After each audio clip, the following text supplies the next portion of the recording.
讲座。那我们讲座的英文名呢是 The Heart Feeling Plan: A Glance to Whole Heart Disease。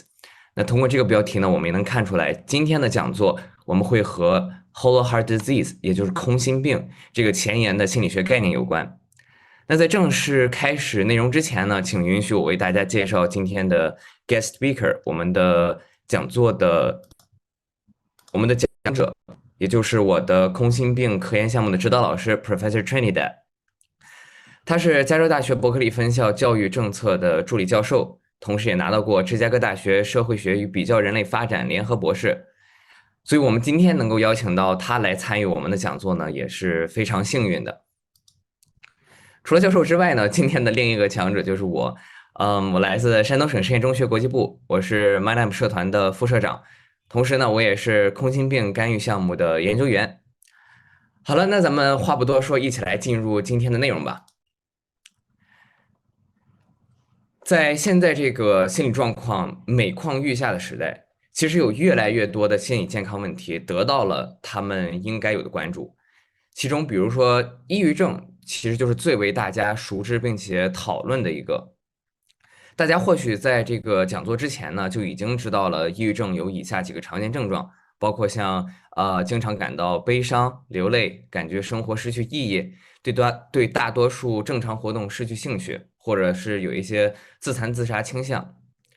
但是呢，大家可能在讲座之前所不知道的是，感到悲伤、生活失去意义，对大多数活动失去兴趣，有自残自杀倾向，道德情感浅薄，自我认同较低，这些搭配呢，还可能组成我们今天的讨论的主题，也就是空心病的 Hollow Heart Disease。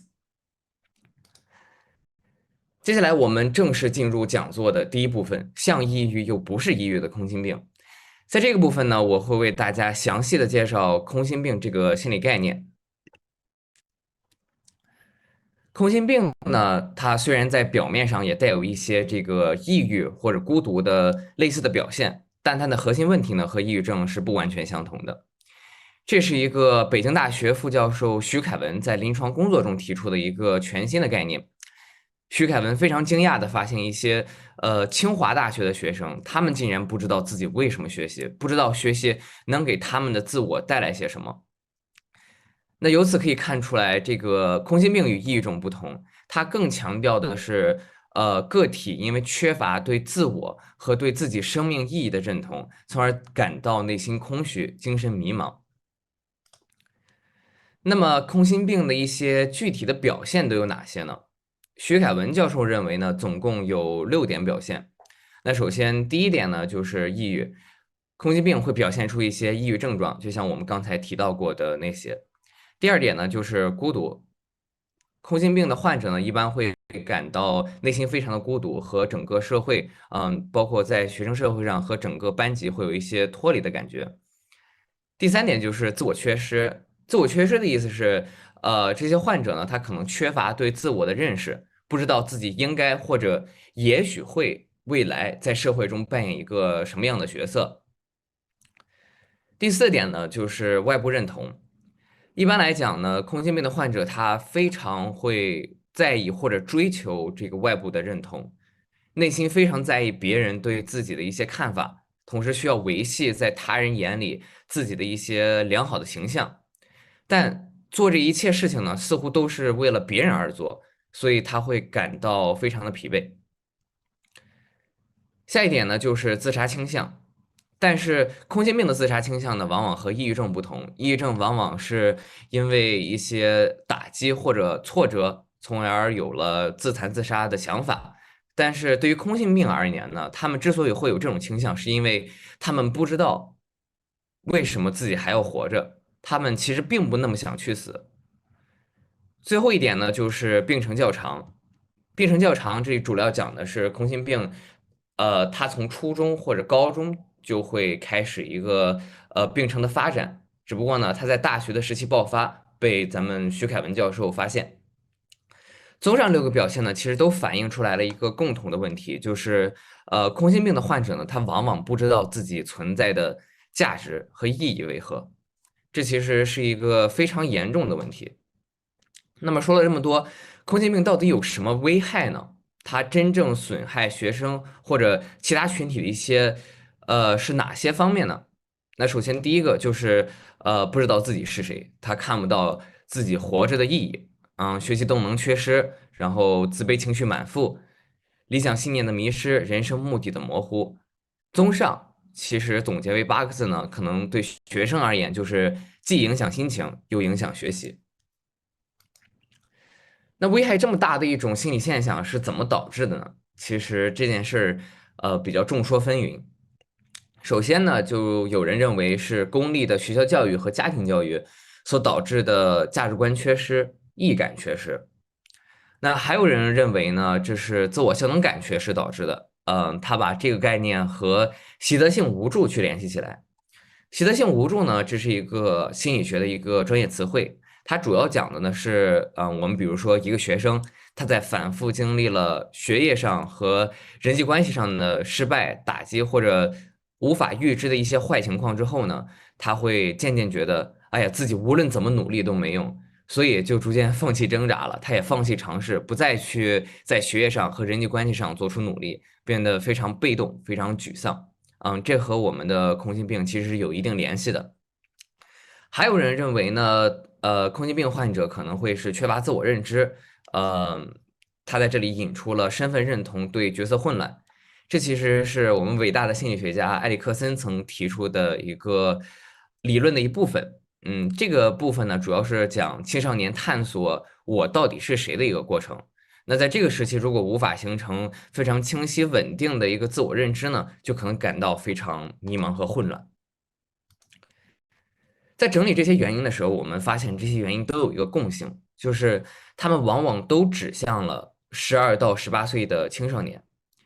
那这也是为什么我们在做空心病干预项目的时候，把目光放在了这个关键群体上。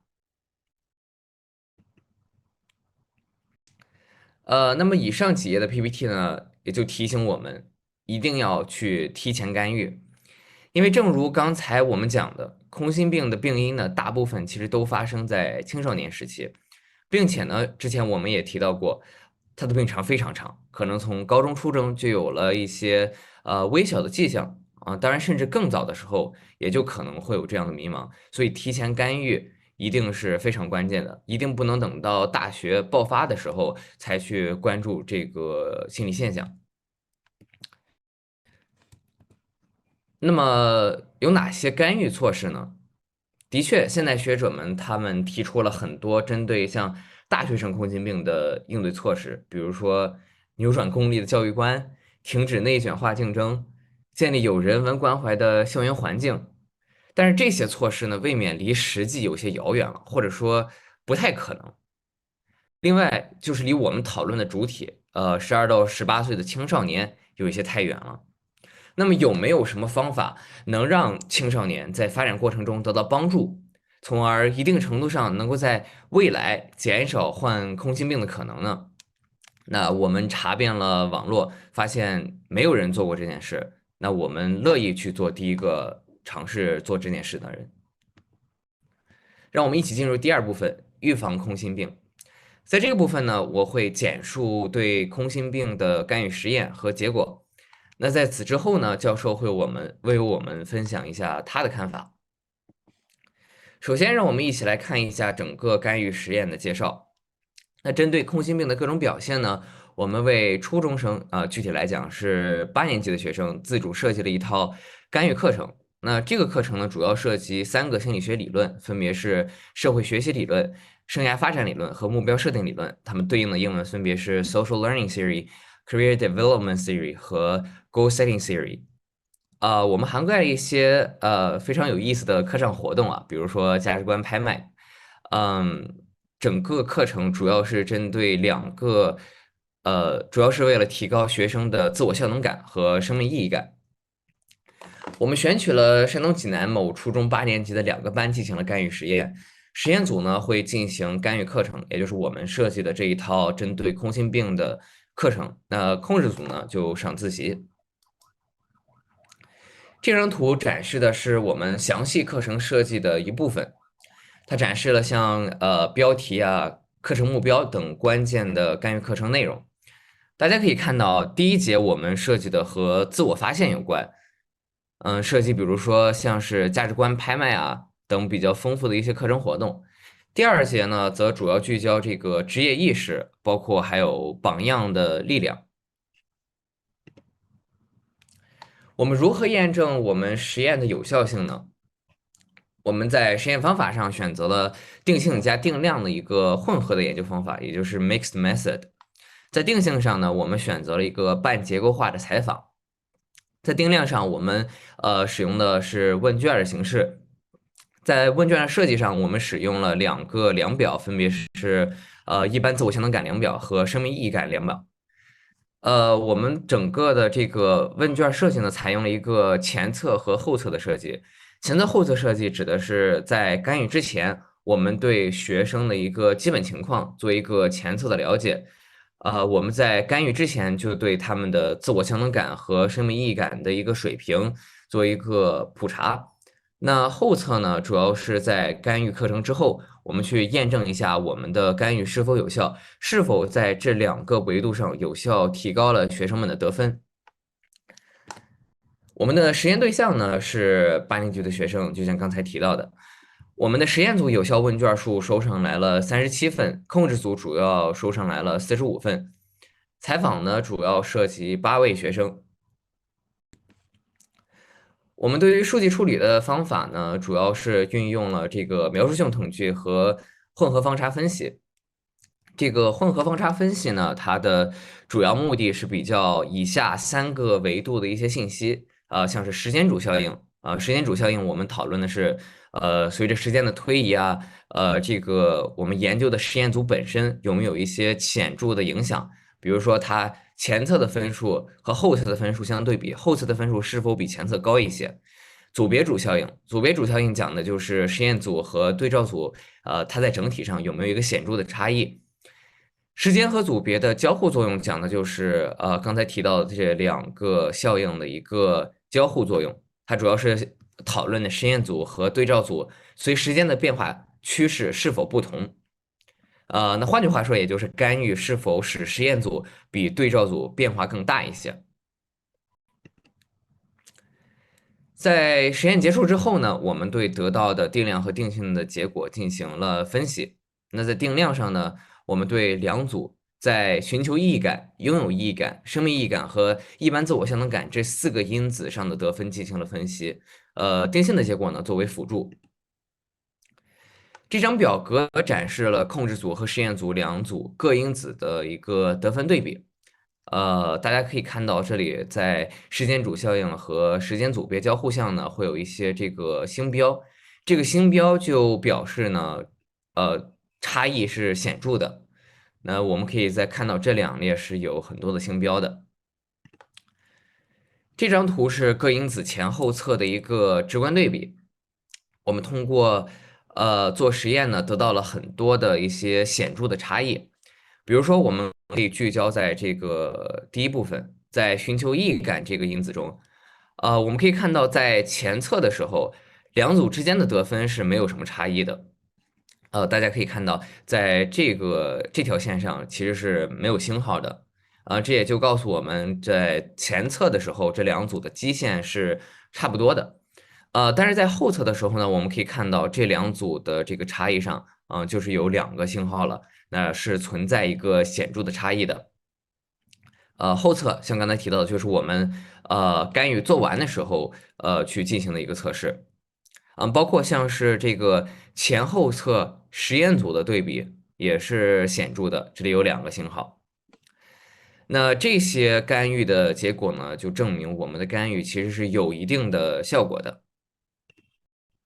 那么简单做一个结果分析的总结，实验数据就告诉我们呢，我们的干预对寻求意义感、拥有意义感和生命意义感的影响是比较显著的。尽管对一般自我效能感的影响呢不是太显著，但是干预对其变化趋势呢产生了一些显著的影响。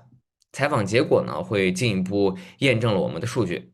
那么通过实验数据分析反馈、实地采访、跟踪观察，得知我们的项目干预效果是比较好的。当我们回过头来思考整个实验的过程的时候，我们认为以下几个课程的内容设计呢，可能和提升有关生命意义感的得分有关。主要聚焦于两个维度，分别是自我探索和目标设定。在自我探索上，我们设计了比如优点宝藏卡、职业匹配挑战、价值观拍卖。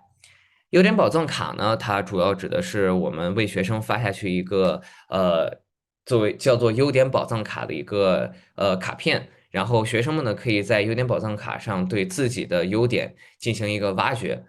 职业匹配挑战呢，主要是让学生对于各种性格特征、性格特点和一些比较适配的职业进行匹配。比如说，我们可能会要求学生进行，比如说对细心，他细心这个特征可能会匹配到像是老师啊，或者是医生等等职业。对于价值观拍卖呢，我们是做了一个，就像往常的价值观拍卖一样，我们针对这个价值观列了大概10到15项的一个内容，然后给学生大概100左右的一个虚拟货币，然后希望他们进行一个竞拍，从而让他们能够更深度的了解自己的价值观倾向，同时也学会去接受自己的价值观倾向可能和别人的价值观倾向有所差异。在目标设定上呢，我们为学生介入了这个 SMART 原则，只是一个指导目标设定的一个具体的实践方法，它能够帮助学生们去设定一些更有意义或者更有可行性的一些目标。针对自我效能感呢，我们主要设计了像是榜样人物以及目标设定这两个维度的活动。比如说，在榜样人物方向上，我们设计了一个榜样人物分享会。榜样人物分享会呢，这个活动主要是，我们会在课前提前邀请一些同学去做一下对于榜样人物的一个准备，在课上呢，会让大家去，会让这些同学在大家所有人的课堂上去分享自己的榜样，榜样为自己做了哪些事，榜样做的哪些事情为自己赋能，自己通过榜样身上的哪些事情又学到了哪些职业路径，怎么去实现自己目标的一些方法。最后的模拟招聘会呢，则是对整个的一个课程做了一个总结。我们要求学生在模拟招聘会上去写一下自己的简历，写一下对自己的整个的乐趣啊，擅长的方向啊，对未来发展的一些目标啊，同时实现这些目标的路径做一些总结。然后就算是对我们整个课程的一个收尾。那目标设定呢，就像刚才讲的，介入的 SMART 原则。但是呢，就像刚才实验结果告诉我们的，实验对于自我效能感的提升呢，其实并不显著。这很可能是因为自我效能感从来都受到多个方面包括各种环境啊因素的影响，所以仅仅在校园中做干预呢，很可能是达不到我们想要的效果的。那么这就是我的实验的全部内容。接下来呢，我们有请教授来为大家分享一下他的思考。Hi, Professor. I think it's your time to share your amazing ideas with everyone. And I'll open your slides now. Okay. Just a minute. I will share my screen.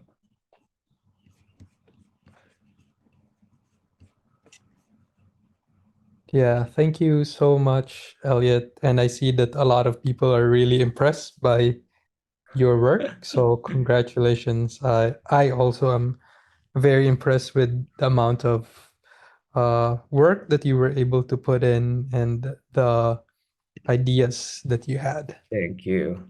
Thank you so much. Thank you so much. Just a minute. Just a minute. Mhm. I need to open it. And because yeah, I need to use a translator so that everyone here would be able to understand what you are talking about. Mhm.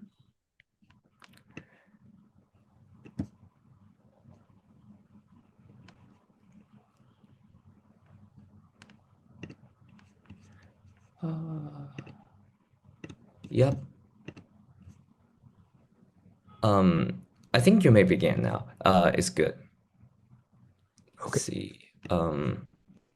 Yeah, I'll put it here.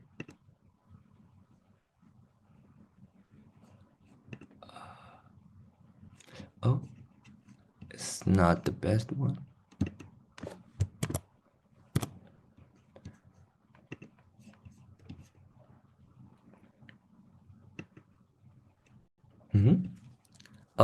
I guess it's on.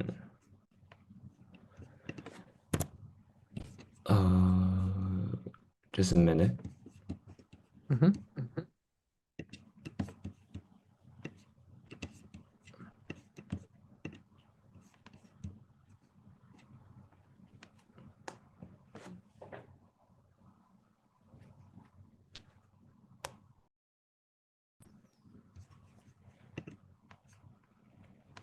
Okay. Okay, great. Okay. Thanks so much again, Elliot, for the great presentation that you've given. I caught some glimpse of it, especially when you talked about goal setting, when you talk about social learning and SMART goals, and also when you did the quantitative analysis. So all very impressive. And Thank you. hello, Thank you. everyone. I'm very happy to be here. I'm Eos Trinidad. I'm a professor at the University of California, Berkeley. And Elliot was my student when uh, doing this project. So, again, it's my pleasure to be here. And I'll be presenting about using education to prevent a hollow heart disease. So, there are 5 things that I will be highlighting today. Next. So there are certain things that we know about the hollow heart disease that Elliot has already um, told us about. One is that this is usually common in high achieving students. So this isn't so much because students are lazy or students are unmotivated. It's actually interestingly common for high achieving students. Next. And that there are different aspects to the hollow heart disease. One is this feeling of indifference, so this emotional emptiness. And that's why the image of a hollow heart, like there's nothing inside the heart, this emptiness that happens there. So there's an emotional dimension to the hollow heart disease. Next. There is also a social dimension to it. So it's not just an emotional dimension. It's also a social dimension. Also a social dimension where there's a lack of social connection, a lack of feeling involved in others or with others. And then finally, next, there's a moral dimension to it. There's a lack of purpose that people feel, a meaninglessness. And so individuals might feel like they're achieving a lot of things, but they're aimless, that they really don't know where they're going, that they're lonely, that they're in a way rudderless. So this image of a ship without a rudder, so a ship without the thing that helps it navigate through the waters. So that's the experience of a hollow heart disease. And Elliot has given us like ways of thinking about it. And what I'm going to do is I'm gonna suggest 5 different ways. Next. Or for education and for school to help us in supporting growth. And this 5, next, is really 5 ways that both the school and us as individuals can help prevent hollow heart disease. Next. So the first 3 will be about what things can happen in school, while the next 3 or the next 2 will be about what things can happen to us or what things we can do as individuals. Sorry, just a minute. I'll open the translator. Okay, I'm sorry.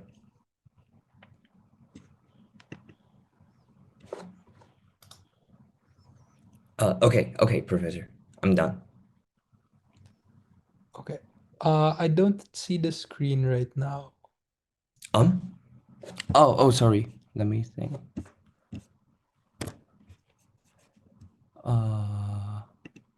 Okay. Are you available to see this? Yes. Okay. Perfect.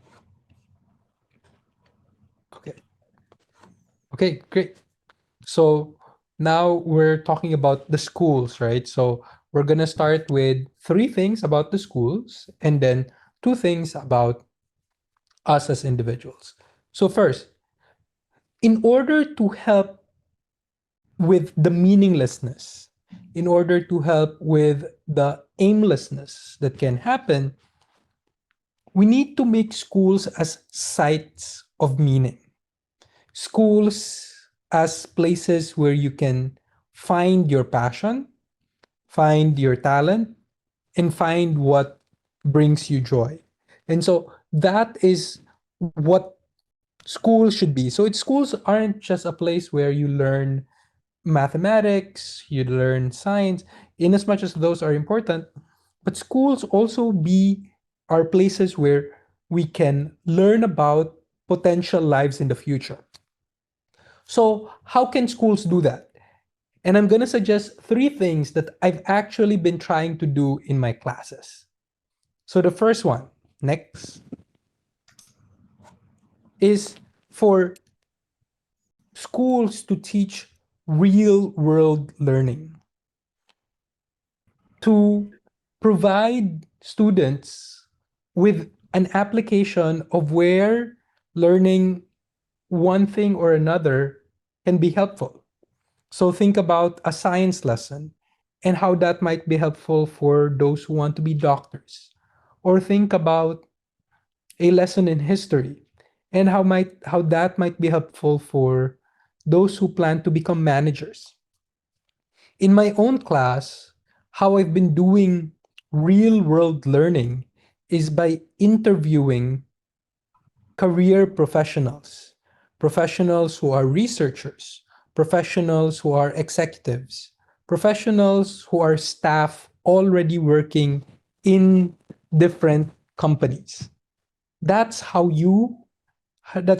we can create real world learning. That's how schools can be sites of meaning. Next.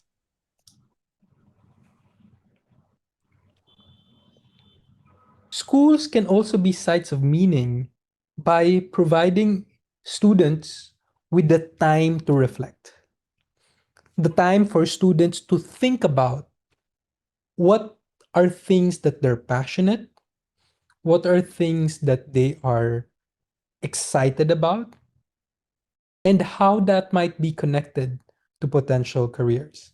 Again, I can talk about what I do in my class. My students, after listening to different individuals who talk about their careers, I ask my students to reflect. What do they feel about this career? Is this something that they are interested in?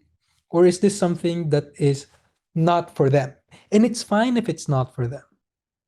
But what this can give is someone having a way of thinking about their own lives in relation to someone else.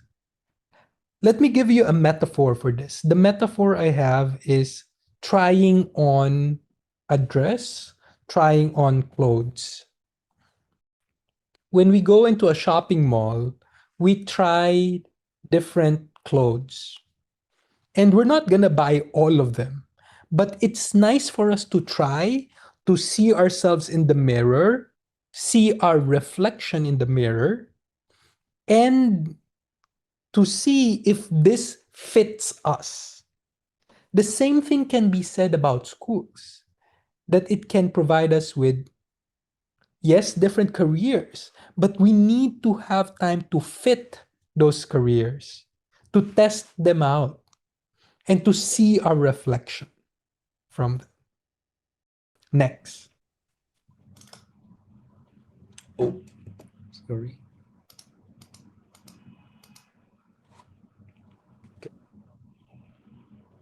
The last thing that I hope can help students find meaning is when teachers are able to recognize students for what they are good at. The thing is, students have to have self-knowledge, but sometimes the self-knowledge of the student can come from someone else saying, hey, you're really good at this. So when I was growing up, someone said, hey, you're really good at writing. I wouldn't have been able to recognize that on myself because I didn't know what good writing was. But the fact that someone else was able to recognize that for me is an opportunity for schools to be supporting their students. Next. Uh-huh. Why he just came out? Okay.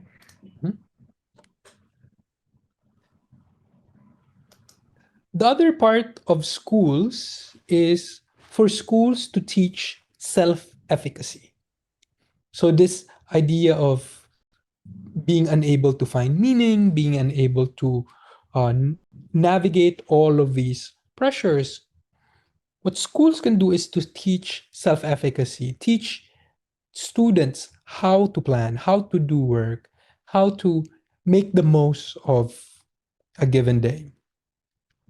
Schools shouldn't just teach content and skills in as much as reading or science or math or history or whatever are important. Schools must also teach particular skills that are going to be helpful in one's life. Next.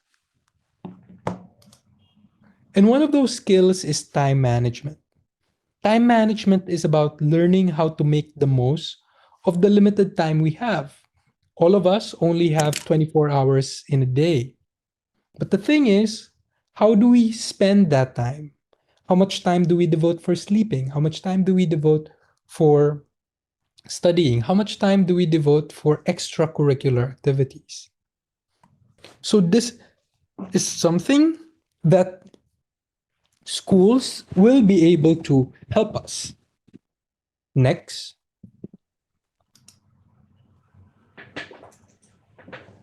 Another place that schools can be helpful is to teach decision making. So yes, we need to learn about time management, but we also need to learn about decision making.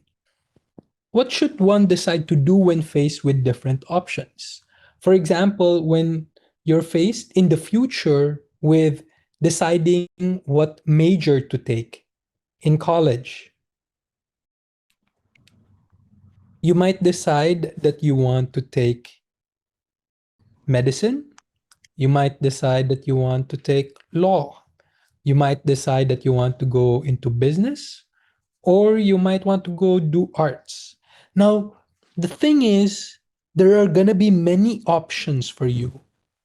What schools can do is to help students with understanding how do you make sense of the different options that you have, of the different things that you can do. So that is another way that schools can help prevent hollow heart disease by providing skills for time management and also decision making. Where I've learned early on about time management is when I was at school. I used to live in a school, or I used to be in high school where the school was almost an hour and 15 minutes away from my house. And this is by taking a car. And so I had to wake up early. And what I've done when I was in school was that I would wake up early and then I would make the most and chunk all the different parts of my day, such that even now, more than I'd say 15 years later, I still have the same practice of chunking time. So this is my week last week where I have time for the gym, where I have time for writing a paper, where I have time for meeting friends, where I even have time to go to a pool party. And all of these things help balance my life. And so understanding what time management can be for you is important.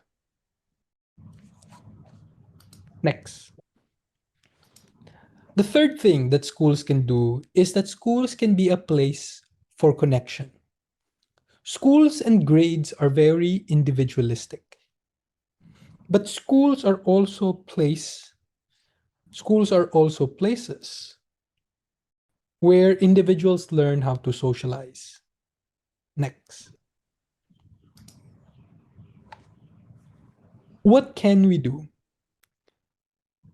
I think schools can become better by promoting communities, by promoting interactions and learning and failing with others. That it's fine to work with others and to have group work, group projects that help one work alongside others.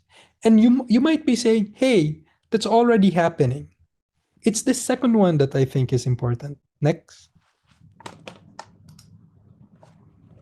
There needs to be more places where schools isn't just a place where we come together to do group projects or whatever. There also schools can be places where we can have creative outlets, where we lose ourselves, we lose essentially our individualism into something that's communal, whether it's playing in a band. When you play in a band, you lose yourself because you're with other people. You're not the only one playing, you're with others. When we do dance or theater or sing in a choir, or we do debate or games or sports, especially the communal sports, all of these are places for connection. All of these are places where one can uh, not just learn, but also be able to express oneself differently. Next. The last thing I want to emphasize is the importance of collective projects. The thing is, in our usual day-to-day life, we usually think of what can this thing do for me? When we do certain things, we say, hey, how can this benefit me? When we read a book, how will this book benefit me? When we play a video game, how will this book or how will this video game benefit me? But can we think of problems outside of ourselves that we can collectively solve together? Are there things that we can do beyond ourselves? And schools can be a place for that, where children, students learn how to think not just of themselves, but also of others. One example I have is going to be on the next slide. When I was in school, one of the things I remember was going into a poor neighborhood and teaching smaller children about different things. And that was particularly important. And my school provided me with this opportunity because this is an aspect that is helpful. there's a pop-up box. Oh yeah. Let me figure out. Okay. Open this. Okay. Okay, so it's providing me with like this opportunity to be with this this group of students, and it really gave me a sense of I'm working not just for myself, but really helping others. And that sense of being with others, working with others, and being able to help with others is something that can help us go beyond the meaninglessness and loneliness that can happen with the hollow heart disease. Next. Now, I want to be practical here as well. So, what are tips and what are important things to remember about goal setting? We might have lost the translation already, Elliot. Yeah. I guess the translator is not Okay, it's not available now. okay, okay. Next. So, in terms of goal setting, one of the important things is not just to set a goal, it's know why you're doing it. You need to clarify what your motivation is. Why are you doing something? If you, for example, want to exercise every day, why are you doing that? Are you doing that to gain, to become healthy? Are you doing that to gain a certain body? Are you doing that to lose weight, etc.? What is important here is that you know exactly why you're doing this, because clarity in why you're doing something will be the thing that will help you attain and not lose heart when working for this goal. Next. The other thing that's important now that you've set your goal and now that you know what your goal is to try to make it concrete.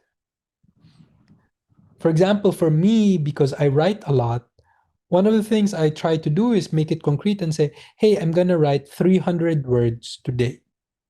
And that's it. Or I can say, hey, I'm going to a conference and I want to make 2 friends. Or I'm traveling today. I want to visit 3 tourist spots. Or I'm going to go to the gym every day at this particular time.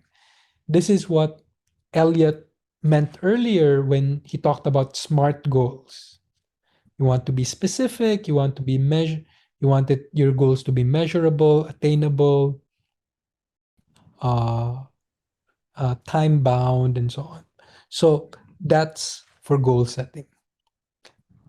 Aside from making it concrete, you can also do next. You can also break down what you want to do.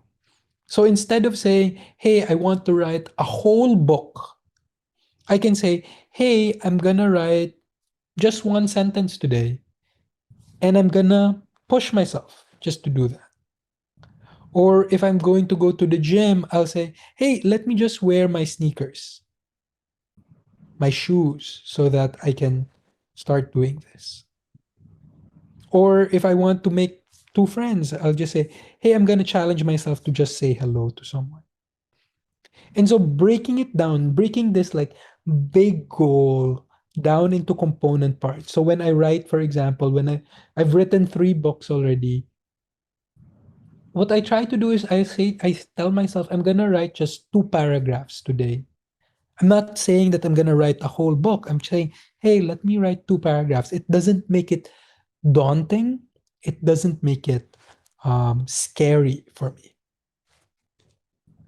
And number 5, next. Some tips for career planning. At some point, you will be asking yourself, like, what career is for me? The Japanese have this idea called the ikigai next. The ikigai, as you can see in this illustration, is the intersection of what you love, the intersection of what the world needs, and what you can be paid for, and what you are good at. So when you see this spot where you get paid and you do what you're passionate and you do something that is helping the world and that you're excellent at it, that spot is the spot that can be a flourishing career for you next.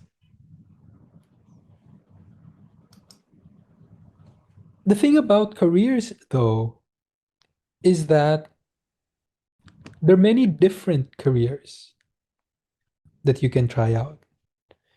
You can be a doctor or a professor or a teacher. And what is important is for you to be open to these different careers. And if necessary, for you to not feel afraid to try out certain things and to know that you might fail in certain things. So, for example, for me, I tried out being in a more corporate environment where I was working from 9 a.m. to 5 p.m. And in as much as that was rewarding, I knew that it wasn't where my passion lied. And that was fine. And it was fine for me to find a different path for myself. And then now I can say that being a professor is truly exciting, truly enjoyable for me. Next. Not every day, in even if you have experience or you have found your ikigai, not every day is gonna be great. But what you need to do is when you come into a career or when you're doing something, that you put things into perspective. And so I'm gonna leave you with this one metaphor that I think is an important way of thinking about our work in this world. So there was this one person, and he was asked next what he was doing. And this person was on this ledge, and then he said to this child, he said, "Oh, can't you see what I'm doing? I'm laying bricks, one on top of the other." That's what the next one, the next person was asked, "Hey, what are you doing?" And then he said, "Oh, can't you see I'm building a wall?" So this idea of you're moving from laying bricks one on top of the other to now the individual said, "Hey, I'm actually building a wall." Now there was a third one who was asked, "Hey, what are you doing?" He said, "I'm creating a big cathedral, a big church." And all three individuals were doing the same thing. They were all laying bricks on top of each other. They were all building a wall, and they were all contributing to creating a big building. But each one thought of their jobs a little differently. And that's the power of our minds. And hopefully, that's the power of a full heart, not a hollow heart, who's able to find meaning, connection, and understanding and passion in what they're doing. Next. With that, thank you very much. And I'm really, really happy to have been able to share this with you.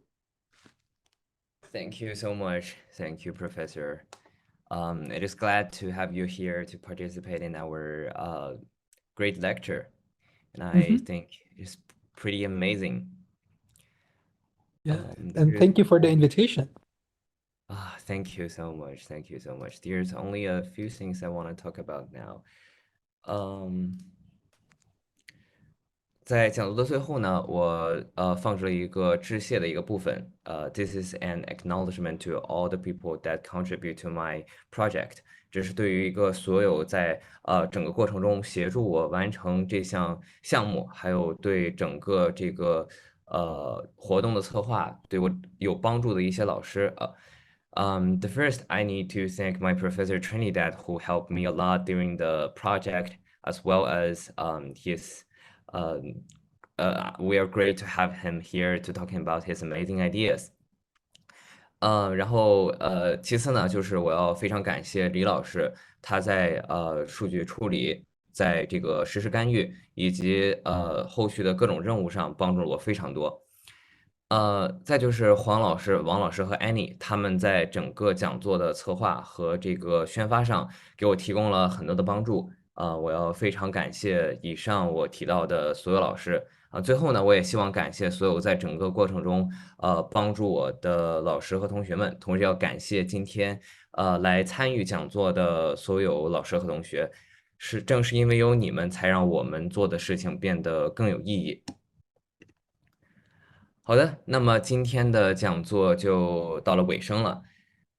再次感谢大家能够来到今天的补星计划的讲座。Thank you all for your time。那我们的讲座就到此结束了，大家可以有序的离开。Thank you, Professor. I think it's the end of our lecture, and it is pretty amazing. I'm quite amazed by your ideas. Thank you, thank you, thank you. And this is really enjoyable. Yeah, Thank you, thank you so everyone. much. Thank you, everyone. Thank you, everyone. 好的，谢谢大家的参与。那我们今天的讲座就结束了，大家再见。再见。